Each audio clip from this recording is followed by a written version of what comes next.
आज से करीब 100 वर्षों पहले की बात है। एक छोटी सी 4-5 साल की बच्ची घने जंगल के बीच हाथ में छोटा सा टिफ़िन लिए चली जा रही है। जंगल के बीचों बीच वह टिफ़िन रखकर कुछ देर इंतज़ार करती है। फिर एक दुबला पतला किशोर आता है, टिफ़िन में रखा खाना खाकर टिफ़िन वहीं रख देता है।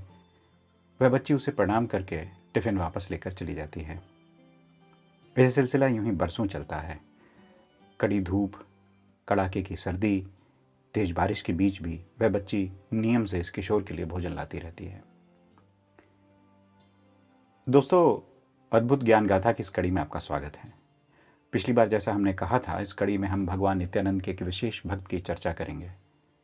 अगर आप हमारे चैनल पर नए हैं तो चैनल को सब्सक्राइब कर लें। चर्चा पसंद आए तो इसे लाइक ज़रूर करें, अपने जैसे दूसरे जिज्ञासुओं के साथ शेयर करें और अंत तक ज़रूर देखें। वहाँ भगवान नित्यानंद से जुड़े वीडियोज़ के और भी लिंक हैं। आमतौर पर भक्त अपने गुरु या ईश्वर के सहारे होते हैं, लेकिन कभी कभी कुछ ऐसे भाग्यवान भक्त भी होते हैं जिन्हें अपने गुरु, अपने आराध्य की सेवा, उनकी देखभाल का अवसर मिलता है। इस कड़ी में हम जिनकी चर्चा कर रहे हैं वे हैं सुनीता शेनॉय।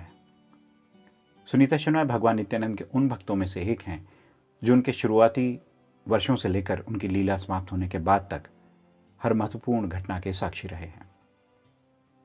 मेरा सौभाग्य है कि मैं सुनीता शेनॉय जी के बेटे श्री गोपाल कृष्ण शेनॉय के दर्शन कर पाया और उन्हीं के श्रीमुख से भगवान नित्यानंद और माँ सुनीता शेनॉय जी के बारे में कुछ बातें जान पाया। सुनीता शेनॉय का जन्म होसदुर्गा देवराय पै के घर हुआ था। होसदुर्गा कान्हनगढ़ के स्थानीय स्कूल में हेडमास्टर थे। सुनीता भाई बहनों में सबसे बड़ी थीं। कम उम्र में ही उनकी माँ उन्हें छोड़कर चल बसीं। उनके पिता ने दूसरी शादी की और उनके 4 भाई और 4 बहनें हुईं।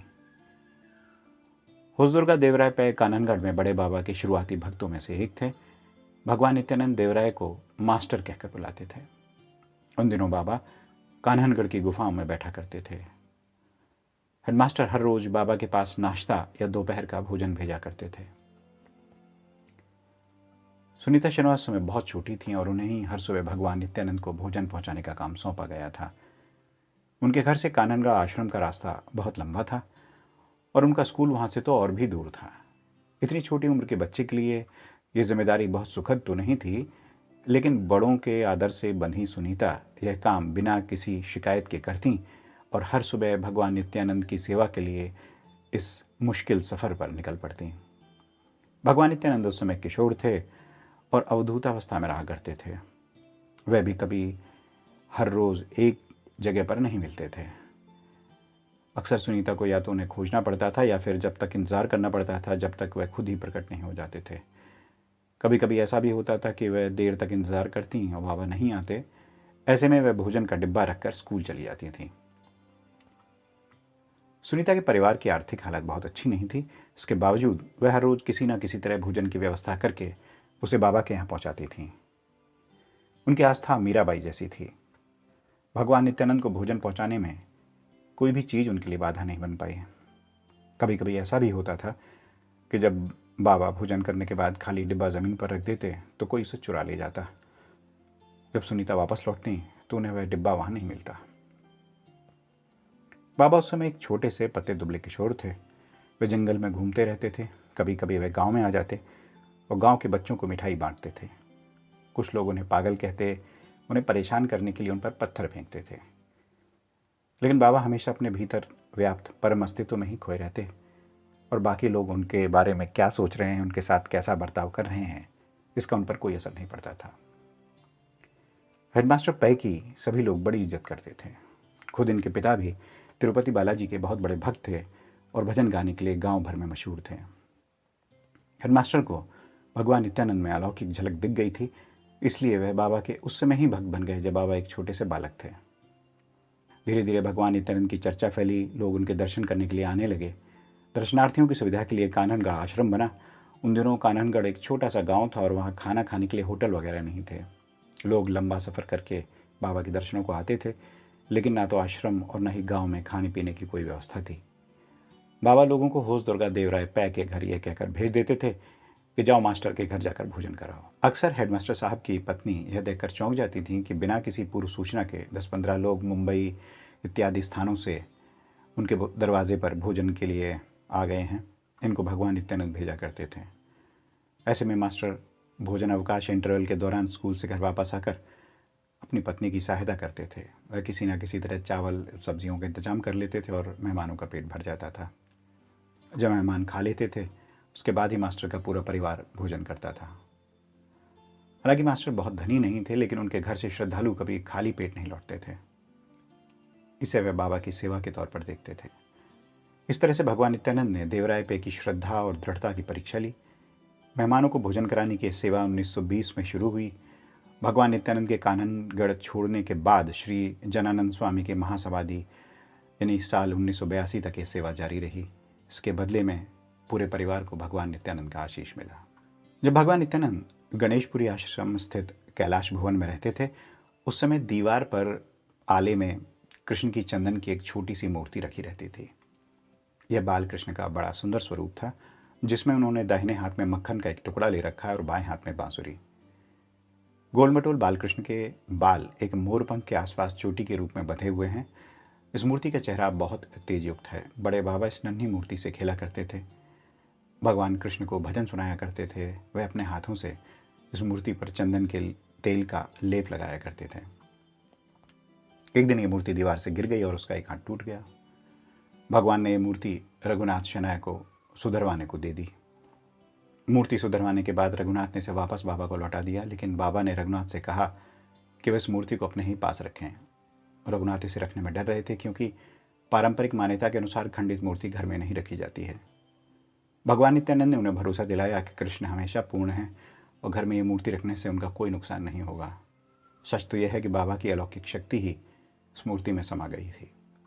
सुनीता शनॉय के बेटे गोपाल कृष्ण शनॉय कहते हैं, इस तरह से भगवान नित्यानंद के प्यारे कृष्ण शनॉय परिवार के साथ रहने आ गए। इस मूर्ति को हमने बड़े अनोखे रूप धरते देखा। कभी कभी वह हमें हंसती हुई लगती थी, कभी नाराज दिखाई देती थी और कभी रोती हुई।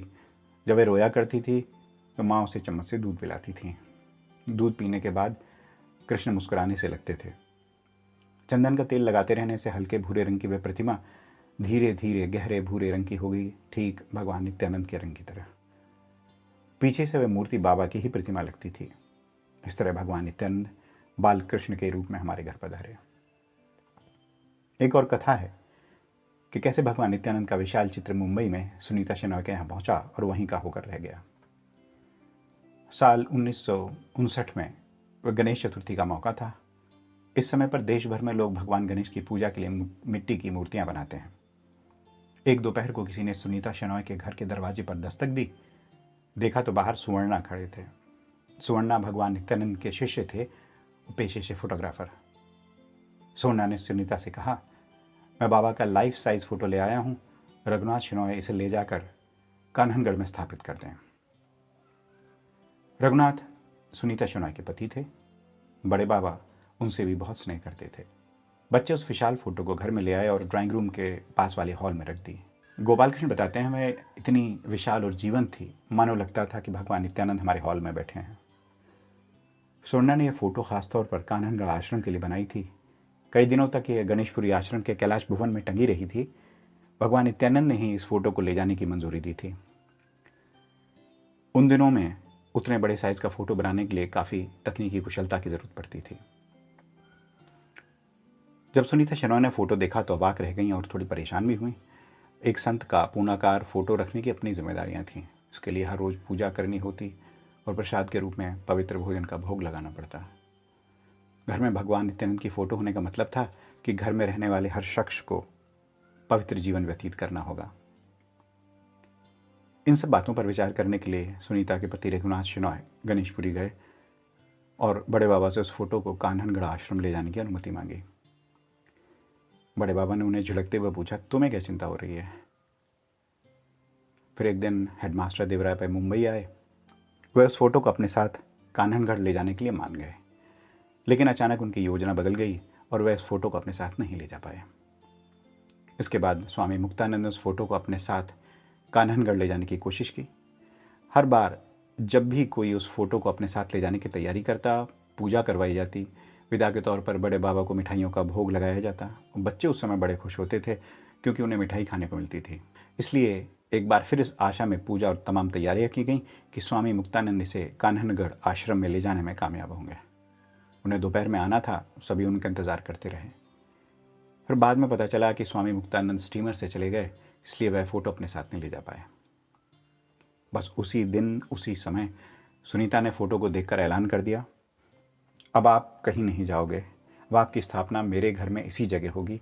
मुझसे जैसा भी बन पड़ेगा आपकी देखभाल और पूजा करूंगी। अब आप भी कभी ये घर नहीं छोड़ोगे। ये कहने के बाद सुनीता ने भगवान नित्यानंद की वह फ़ोटो अपनी पूजा घर की दीवार पर स्थापित कर दी।